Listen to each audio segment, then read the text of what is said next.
అదిగో కడపూర ధ్వని మ్రోగు వేళాయను నా ప్రాణనాథ నీరాకకై నేను వేచియున్నాను నా జీవదాత నా జీవదాత నీ పిలుపుకై నేను కనిపెట్టుచున్నాను నీ పిలుపుకై నేను కనిపెట్టుచున్నాను. క్రీస్తు నామంలో మీ అందరికీ నా హృదయపూర్వక వందనాలు. అల్పులే గనులు. అల్పులే దేవుని దృష్టిలో చాలా గొప్ప కార్యాలు చేసినట్లు మనకి న్యాయాధిపతుల్లో కనబడుతుంది. బైబిల్లో ఎవరు చరిత్ర చూసినా చాలా అల్పులు. యెహోదు అనే వ్యక్తి ఉంటాడు, చాలా అల్పుడు, ఏదో చిన్న కాయ కష్టం చేసుకుని బ్రతుకుతున్నాడు. కానీ ఆనాడు ఇశ్రాయేల్ ప్రజలందరినీ సంరక్షించడానికి దేవుడు అతన్ని ఆయుధంగా వాడుకున్నాడు. గిద్యోను ఉన్నాడు, అతను అల్పుడే, చాలా భయస్తుడు. ఆనాడు మోయాబీలకు భయపడి ఒక గానుగ నూతులో, అంటే ఎవరికి కనపడకుండా గోధులు ఏం చేస్తున్నాడు, దొల్లగొట్టుకుంటున్నాడు. ఆ దినాల్లో న్యాయాధిపతుల కాలంలో రాజులు లేరు, అధికారులు లేరు. అన్యుల్లో రాజులు ఉన్నారు, దేవుని ప్రజల్లో రాజులు లేరు. కాబట్టి కష్టాలు తప్పలేదు. దేవుని ప్రజలు చేసిన పాపాన్ని బట్టి కష్టాలు ఎదురయ్యాయి, వేలాది మంది చంపబడ్డారు. అయితే దేవుని ప్రజలు ఎప్పుడైతే దేవునికి మొరపెట్టి తమ తప్పు తెలుసుకొని పాపాన్ని ఒప్పుకొని దేవుని వైపు తిరిగారో, వెంటనే దేవుడు న్యాయాధిపతులను వారి వైపు ప్రేరేపించడం, దర్శించడం మొదలుపెట్టాడు. తరచుగా మనకి న్యాయాధిపతుల గ్రంథంలో దేవదూతలు కనబడుతుంటాయి. దేవదూత వచ్చి ఒత్నీయేలుతో మాట్లాడడం, యెహోవాతో మాట్లాడడం, గిద్యోనుతో మాట్లాడడం, అలాగే సంసోను జన్మిస్తాడమ్మా అని తల్లితో మాట్లాడడం, ఇదంతా కూడా మనకి చాలా అద్భుతంగా కనబడుతుంది. కానీ న్యాయాధిపతుల గ్రంథంలో ఒక్క సంసోను తప్పించి అందరూ కూడా అల్పులే, చిన్న చిన్న తరగతి వారు, ఏదో జస్ట్ అలా కనపడి మాయమైపోతుంటారు. కానీ వారి ద్వారా వచ్చిన విజయం వల్ల ఆనాటి ప్రజలు 80 సంవత్సరాలు సంతోషంగా ఉన్నారంట. ఎవరిని తలుచుకుంటూ, ఏ వ్యక్తి ద్వారా అయితే విజయం వచ్చిందో ఆ వ్యక్తిని తలుచుకుంటూ దేవుడు స్తుతించేవారంటండి. ఈరోజు నువ్వు ఒక అల్పురాలువా? నువ్వు ఎందుకు పనికిరాని దానవా? లేక నీకు చదువు లేదా, డబ్బు లేదా, హోదా లేదా, జ్ఞానం లేదా? బాధపడకు, భయపడకు. కాబట్టి ఈరోజు నువ్వు తెలుసుకోవాల్సిన సత్యం ఏంటంటే, బైబిల్లోంచి న్యాయాధిపతుల గ్రంథం 3వ అధ్యాయం 9వ వచనం. ఇశ్రాయేలీయులు యెహోవాకు మొరపెట్టగా యెహోవా కాలేబు తమ్ముడైన కనజు యొక్క కుమారుడు ఒత్నీయేలును రక్షకునిగా ఇశ్రాయేలు కొరకు నియమించి వారిని రక్షించెను. యెహోవా ఆత్మ అతని మీదకు వచ్చిన గనుక అతడు ఇశ్రాయేలుకు న్యాయాధిపతి అయి యుద్ధమునకు బయలుదేరగా యెహోవా అరమ్నహాయిరాయిము రాజైన కుషనిశ్రతాయిమును అతని చేతికి అప్పగించాను. ఇక్కడ గమనించండి, ఒక రాజు ఉన్నాడు, ఆ రాజు సైతాను పక్షంలో ఉన్నాడు. ఇప్పుడు సైతాను పక్షంలో ఉన్న వాళ్ళు బలగం కోట్ల సంఖ్యలో ఉన్నారు. కానీ ఇక్కడ ఒక అల్పుడు ద్వారాగా ఆ కోట్ల మందిని అంతం చేయడానికి దేవుడు వాడుకోవడానికి పిలుస్తూ ఉన్నాడు, దర్శనమిస్తూ ఉన్నాడు, ఆయన స్వరాన్ని పంపుతూ ఉన్నాడు, ఆయన అభిషేకాన్ని పంపుతూ ఉన్నాడు. ఆ రోజుల్లో డైరెక్ట్గా అభిషేకం అనేది నేరుగా వచ్చేది. ఎవరు అభిషేకించకుండానే ఆకాశంలోంచి వాళ్ళ మీదకి వచ్చేది. దాన్ని ఇక్కడ ఏమన్నాడంటే, ఒత్నీయేలును రక్షకుడుగా ఇశ్రాయేలు కొరకు నియమించి వారిని రక్షించెను. యెహోవా ఆత్మ అతని మీదకి వచ్చెను. యెహోవా ఆత్మ అతని మీదకి వచ్చినట్టు అభిషేకం అతని మీదకి వచ్చింది, దర్శనం వచ్చింది. ఈ దినాల్లో చాలామందితో దేవుడు మాట్లాడుతూ దర్శనమిచ్చి, నా కూతురా రా, నా పనిముట్టుగా నేను నిన్ను వాడుకోబోతున్నాను అని వాక్యం ద్వారా మాట్లాడుతుంటే దర్శనం ద్వారా మాట్లాడుతుంటే, వేరే ప్రవక్త ద్వారాగా మాట్లాడుతుంటుంటే వెనక్కి వెళ్ళిపోతున్నారు, నమ్మడం లేదు. చాలామందికి దర్శనం లేక సేవ చేద్దాం అనుకున్న వాళ్ళు కొందరు ఉన్నారు. వాళ్ళకి దర్శనం లేదు, పిలుపు లేదు, కానీ సేవకు వచ్చేస్తున్నారు. దర్శనం పిలుపు లేని వాళ్ళు ద్వారాగా సేవ జరగదండి. ఒకవేళ జరిగినా వాళ్ళు పరలోకం చేరరు.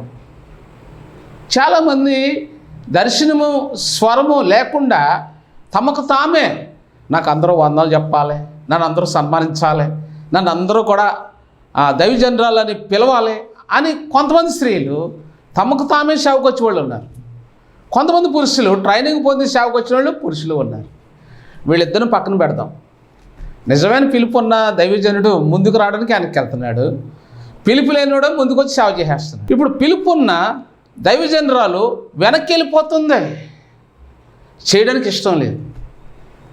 మీరు ఈనాడు ఇప్పుడున్న సేవకులందరిలో కూడా పిలుపు ఉన్నవాళ్ళు ఉన్నారు, పిలుపు లేని వాళ్ళు ఉన్నారు, దర్శనం ఉన్నవాళ్ళు ఉన్నారు, దర్శనం లేని వాళ్ళు ఉన్నారు.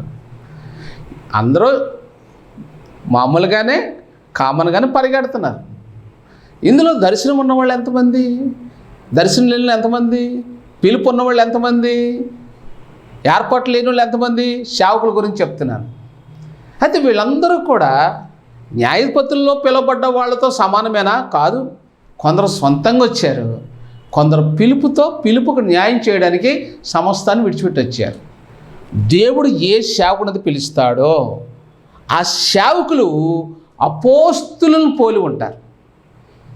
ఒకవేళ అపోస్తులు పోలి లేరు అనడానికి కొన్ని కారణాలు ఉన్నాయి. మీరు ఎప్పుడైనా సరే అపోస్తుల కార్యము 2వ అధ్యాయంలో లేక 4వ అధ్యాయంలో మీకు కొన్ని మాటలు కనబడతాయి. ఒక్కసారి నేను వాటిని మీకు వివరిస్తే మీకు అర్థమవుతుంది. ఎందుకంటే వారు ఎలాంటి వాళ్ళు. ఇప్పుడు చూడండి, అపోస్తుల కార్యం 2వ అధ్యాయం 44వ వచనం.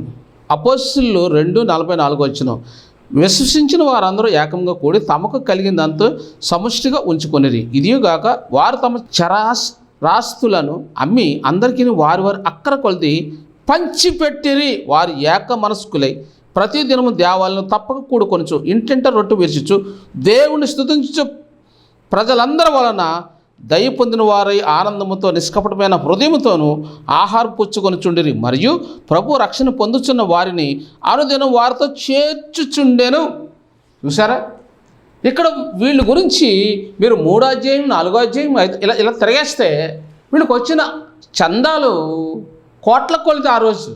కానీ వాళ్ళు ఏం చేశారు? పంచిపెట్టారు. ఇప్పుడు ఒక సేవకుడు దేవుని చేత పిలవబడ్డవాడైతే పంచిపెడతాడు. ఒకవేళ ఈ అపోస్తల కార్యంలో ఉన్నట్లు పంచిపెట్టకపోతే అతను డమ్మీ. రియల్టీగా అతను ట్రైనింగ్ ద్వారా వచ్చాడనమాట. అతను ఏ పాస్ట్ అయితే అనవసరం. పంచిపెట్టే అనుభవం అపోస్తల కార్యాల్లో మనకు పౌలు పంచిపెట్టాడు, యేసయ్య పంచిపెట్టాడు, అలాగే 12 మంది అపోస్తలు కూడా పంచిపెట్టారు. 13వ వాడు పౌలు కూడా అంతే. వారు ఏమీ దాచుకోలేదు, పంచిపెట్టారు. మారు మనసు పొందండి, పాపక్షమాపణ పొందండి, యేసుక్రీస్తు నామములో బాప్త్యం పొందండి అని ఉన్నదున్నట్టు అలా ప్రకటించారు. బైబిల్లో ఏదైతే ఉందో అదే ప్రకటించారు. అదే సత్యం, అదే మార్గం, అదే సత్యం, అదే జీవం.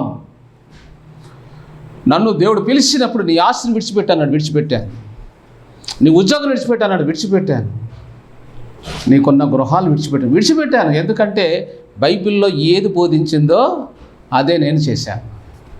ఈరోజు నాకు ఆస్తులు లేవు, నేను చందా అడుగుతాను. అమ్మ మీకోసం నేను డైలీ ప్రార్థన చేస్తున్నాను, మీరు ప్రార్థించమన్నారు కదా నేను చేస్తున్నాను. మీరేమంటారు? మాకు జవాబు రాలేదండి మీరు అంటారా? ఎందుకు రాలేదో చెప్పమంటారా? నాకు కూలీ ఇవ్వలేదు. నేను ఎప్పుడూ ప్రార్థన చేస్తాను. నా ప్రార్థన మీకు రావాలంటే 1వ తారీఖు 2వ తారీఖు దేవుడు మిమ్మల్ని చూస్తాడు, మీ చేతులను చూస్తాడు. అరే నా సేవకుడు ఈమె కోసం నెలంతా ప్రార్థన చేశాడు, 2 నెలలు చేశాడు, 6 నెలలు చేశాడు, సంవత్సరం చేశాడు. కానీ ఈమె నెలకు 1000 రూపాయలు చెప్పిన కానుక పంపిందా లేదని కూడా చూస్తాడు. మరి నేను నీ కోసం ప్రార్థన చేశాను కాబట్టి నేను ప్రార్థించే వారిలో నీ ఇంటి కొరకు, నీ కుటుంబం కొరకు నేను ఒక కూలివాడిని. నాకు కూలి నువ్వు ఇవ్వాలి. ఇవ్వలేదనుకోండి అది మొరపెడుతుంది. అది యాకోబు 5 5లో ఉంది అది. వారు కూలి సైన్యం అధిపతికు యెహోవా చెవులలో చొచ్చెను. అంటే నేను ప్రార్థన చేస్తాను, నువ్వు కూలి ఇవ్వాలి, నాకు ఇవ్వలేదు, అందుకని అది మొరపెడుతుంది. ఇక్కడ చూడండి, నువ్వు ఇచ్చింది నేనేం చేస్తాను, దాచుకోను, మళ్ళీ లేనులు పంచిపెడతాను. మీకు అపోస్తలుల కార్యం 2:44, 45 వచ్చిన వీళ్ళు ఏం చేశారు, వచ్చిన చందా పోగు పెట్టుకోలేదు, పంచిపెట్టారు. కాబట్టి అద్భుత కార్యాలు జరిగాయి, ఆశ్చర్యాలు జరిగాయి. ఒక్కసారి స్వస్థపడ్డవాడు మళ్ళీ రోగాన్ని బారిన పడలేదు. కానీ ఇప్పుడు స్వస్థ పొందుతారు, మళ్ళీ రోగాన్ని బారిన పడతారు. ఎందుకంటే ఇప్పుడున్న సేవకుల నీతి లేదు, పంచే గుణం లేదు. కార్లు కొనుక్కుంటున్నారు, హోదాగా వెళ్తున్నారు, సూపర్, వాళ్ళే చప్పట్లు కొడతారు. తప్పది, అది బైబిల్ ఒప్పుకోవడం లేదు. బైబిల్ అంటుంది నీకు కలిగింది పంచిపెట్టు అంటుంది. నిజ సేవకుడిని తక్కువ అంచనా వేస్తారు, అబద్ధికులను నిజమైన సేవకులుగా అంచనా వేస్తున్నారు. నిజమైన సేవకుడు దీనుడుగా ఉంటాడండి. నిజమైన సేవకుడు ఏమి ఆశించాడు. నిజమైన సేవకుడు ఒకవేళ ఆశించిన ఇవ్వచ్చు. ఎందుకో తెలుసా, అతను పంచిపెట్టే వారి లిస్టులో ఉన్నాడు కాబట్టి. నేను పంచిపెడతాను, నేను అడుగుతాను, ఉన్నవాళ్ళని అడుగుతాను, లేనివాడికి పంచిపెడతాను. బైబిల్లో ఉంది అది. కాబట్టి ఇక్కడ బైబిల్లో ఒక ఎన్నిక లేని వాడిని దేవుడు ఇక్కడ పైకి తీశాడు. అతని పేరు ఏం పేరు, ఒత్నియేలు. ఒత్నియేలు అంటే ఎవరు, కాలేబు తమ్ముడు కొడుకు, అంటే కాలేబుకి తమ్ముడు అవుతాడు. ఇప్పుడు కాలేబులో ఉన్న ధైర్య సాహసం, యెహోషువలో ఉన్న అభిషేకం, ఆ రాజరికం ఎవరిలోకి వచ్చింది, ఒత్నియేలులోకి వచ్చింది. ఇక్కడ ఈ ఒత్నియేలుని దేవుడు రాత్రి కాడ దర్శించి మాట్లాడుతున్నాడు. ఒత్నియేలు, నువ్వు నిలబడు, నేను నిన్ను వాడుకుంటాను. తండ్రి, ఎలా వాడుకుంటావు, యెహోషువలో వాడుకుంటాను. నీ తండ్రి కాలేబులో వాడుకుంటాను. ధైర్య సాహసాలకి నీ తండ్రి మొదటి స్థానంలో ఉన్నాడు. రాక్షసుని తరిమి చంపడంలో మోషేకు వెన్నంటే అండగా ఉన్నాడు. ఎవరు, కాలేబు. కాలేబు యెహోషువలు ఏనాడు కూడా మోషేని ఎదిరించలేదు, దేవుని చిత్తాన్ని తృణీకరించలేదు, ప్రతి మాటకు లోబడి ఉన్నారు. కాబట్టి ఈరోజు 3వ వాడు నువ్వే. నువ్వు నిలబడితే నా ప్రజలకు విడుదల ప్రకటిస్తాను, నువ్వు నిలబడితే నేను నిన్ను వాడుకుంటాను, నువ్వు నిలబడు, నా ప్రజలకు విజయాన్ని నీ ద్వారాగా చేకూరుస్తాను అన్నప్పుడు అతను వెంటనే తలదించి తన్ను తాను దేవునికి సమర్పించుకున్నాడు. అది శక్తి అంటే. బలమైన అభిషేకం వచ్చింది, యుద్ధానికి వెళ్ళాడు, యుద్ధంలో విజయం సాధించారు, శత్రువులు ఓడిపోయారు. ఒత్నియేలు ద్వారాగా దేవుని ప్రజలకు విజయం వచ్చింది. ప్రియ సహోదరుడా, ఈరోజు నీ ద్వారాగా నీ ప్రాంతమే కాదు, దేవుడు చూపించిన ప్రతి ప్రాంతానికి, ఈ భారతదేశంలోనే కాదు అనేక దేశాల్లో నిన్ను వాడుకోవడానికి దేవుడు ఇష్టపడుతున్నాడు. ప్రపంచవ్యాప్తంగా నీకు ఎదురొచ్చిన ప్రతి పరిణామాన్ని తొలగించడానికి, శత్రువులు తొలగించడానికి, నీ ద్వారా మెరకలు చేయడానికి దేవుడు నిన్ను ఆహ్వానిస్తూ ఉన్నాడు. బైబిల్లో మనం న్యాయాధిపతుల్లో ఎవరి గురించి ఆలోచించినా మనకి చిన్న చిన్న సేవకులు కనబడతారు. వాళ్ళు 1-2 సార్లే కనబడతారు. వచ్చారు, యుద్ధం చేశారు, విజయాన్ని సాధించారు, ఆ తర్వాత అతను మృతి పొందాడు. 1, 2, 3 అంతే.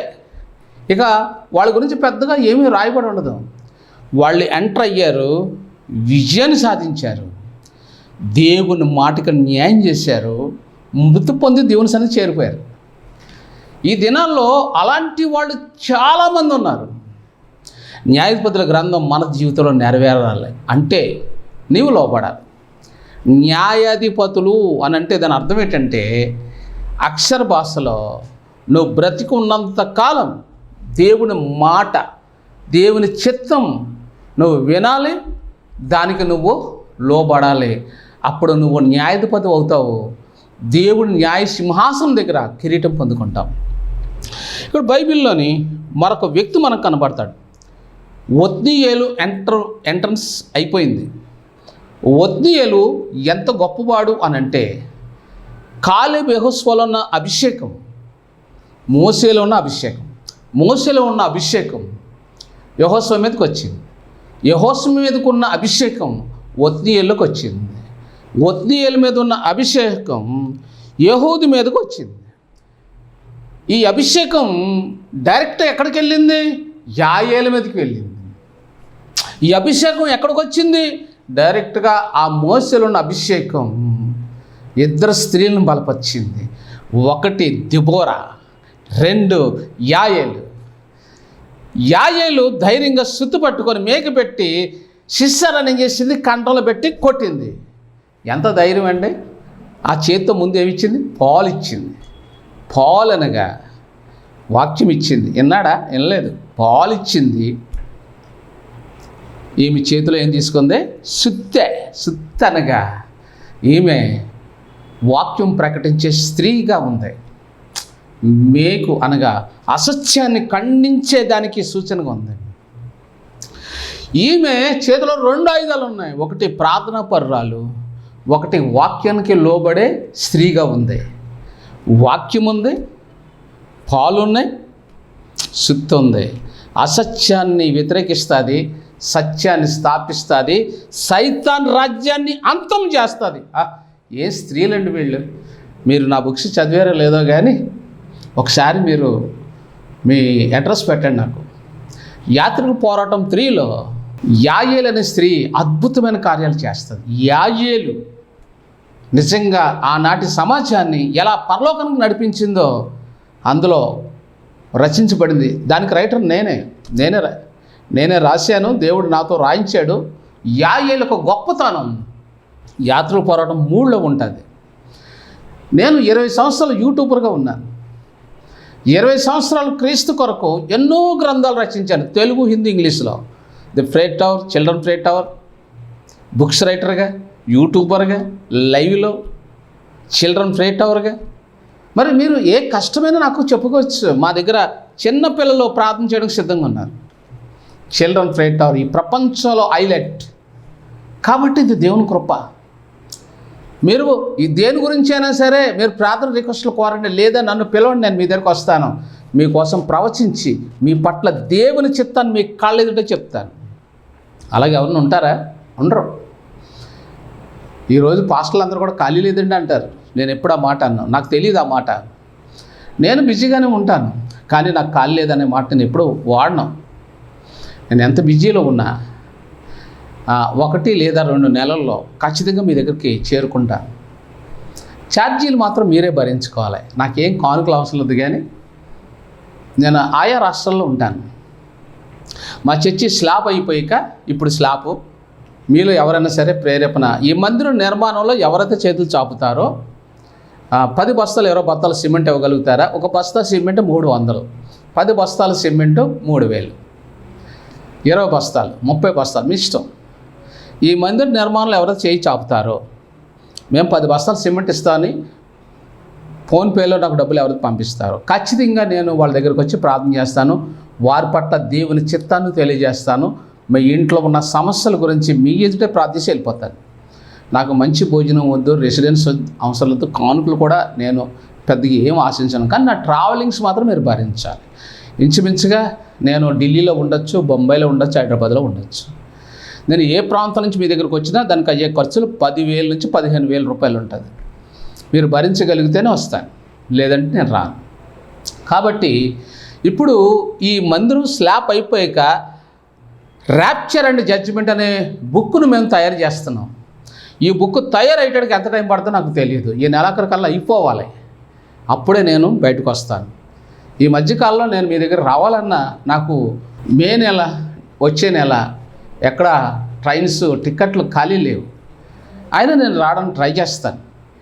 ప్రియులారా, ఇక్కడ మనము ఒత్నీయేలు ఎండ్ అయిపోయాక మరొక భక్తుడిని దేవుడు లేవనెత్తాడు. చూడండి, ఇక్కడ ఒత్నీయేలు ఉన్నంత వరకు ప్రజల్లో భయభక్తులు ఉన్నాయి. ఒత్నీయేలు ఎప్పుడైతే ఎండ్ అయిపోయాడో ప్రజలు మళ్ళీ పాపంలోకి వెళ్ళిపోయారు. అంటే హెచ్చరించి వాళ్ళు లేరనుకోండి, ప్రజల్లో విచ్చలవిడి.